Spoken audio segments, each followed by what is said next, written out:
So we're going to move on and we're going to be solving equations in factored form. Factored form looks very similar to all the multiplication problems that we've been doing where we double distribute. The only difference is that we are setting it equal to 0. So when we go to solve for this, we want to know what are x's values to make our multiplication equal to 0. And then eventually, when we learn how to factor to get it to this form and solve to 0, it's going to have a relationship to the graphs. So the first factored form that we're going to look at is x minus 3 multiplied by x minus 9. So we're multiplying two binomials. So what we were doing before, so to kind of review, is we were double distributing. We were multiplying the x through, then multiplying the negative 3 through. So that ended up with x squared for our first multiplication, minus 9x for the second, minus 3x, plus 27. Then we were able to combine those like terms in the middle to get standard form. And our standard form is x squared minus 12x plus 27.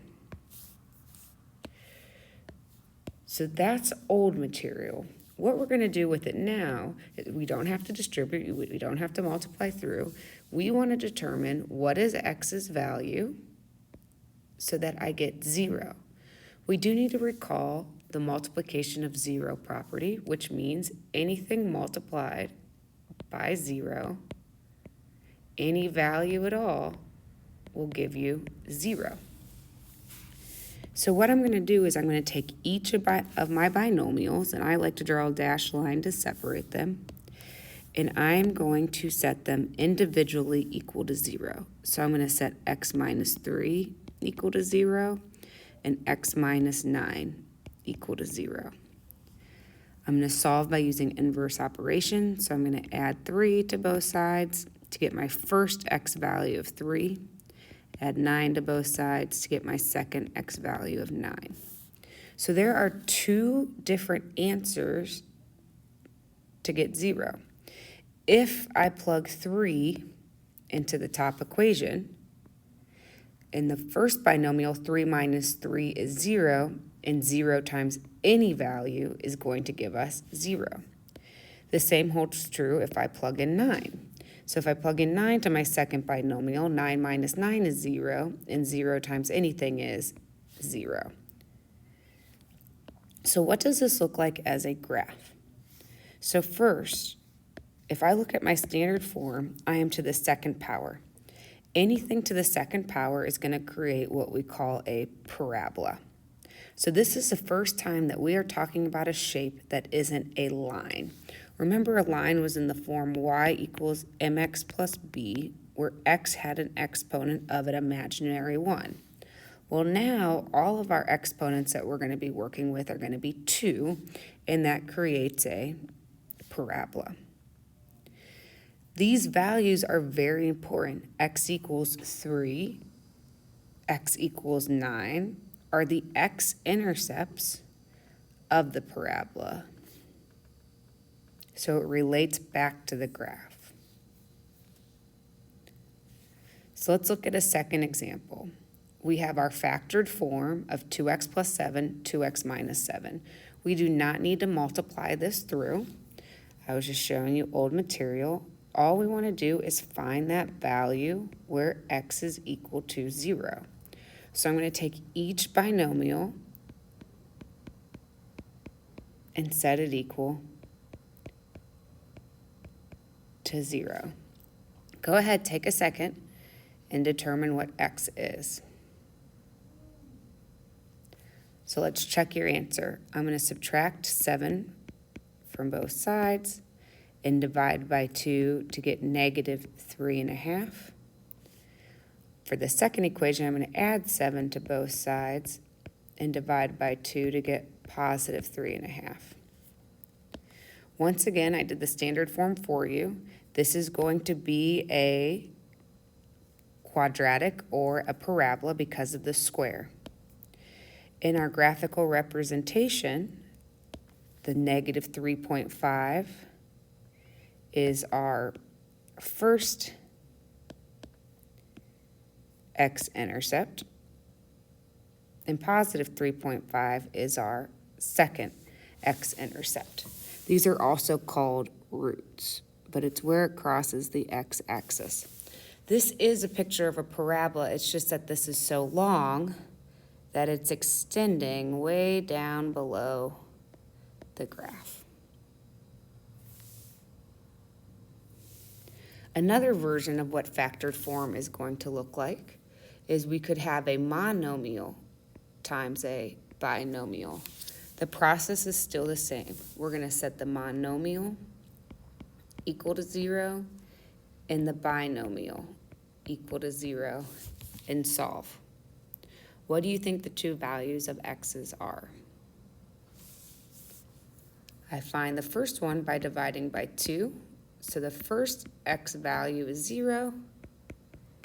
The second x value we find by adding 4. So our second x value is 4. If I distribute this through in standard form, we are still looking at a degree of 2. So this is a parabola. So here is my graphical representation of 2x squared minus 8x. And if you notice, the x-intercepts are at 0 and at 4, which is what we solved above. Before we're able to do our factored form, this was the lesson from the beginning of the week. We need to rewrite x minus 1 to the second power 2 times. So I'm going to expand that out to x minus 1 times x minus 1, set that equal to 0, and now I'm allowed to set each portion equal to 0. So what do you think the x value is? I follow the same process. I set x minus 1 equal to 0 and x minus 1 equal to 0. We're going to add 1 to both sides, so I get a repeated answer of x being 1. I did the distributing for you. We do have standard form with a degree of 2, so I'm looking at another parabola. However, this time it's just the tip of the parabola that is crossing the x-axis. Since 1 was repeated twice, we have one x-intercept at x equals 1. For our final example, what do you think the x values are? So same process as before. I'm going to separate each binomial with a dashed line and set each of them equal to 0. Using inverse operations, I subtract 1 to get negative 1, add 3 to get positive 3, and add 2 to get positive 2. So when I distributed this, I had to distribute a bunch of times, and my standard form looks a bit different. I am looking at an exponent of 3, which coincides with how many x-intercepts I found, which means graphically I'm not going to have a parabola anymore. This is a cubic function, and it crosses 3 times. We cross at negative 1,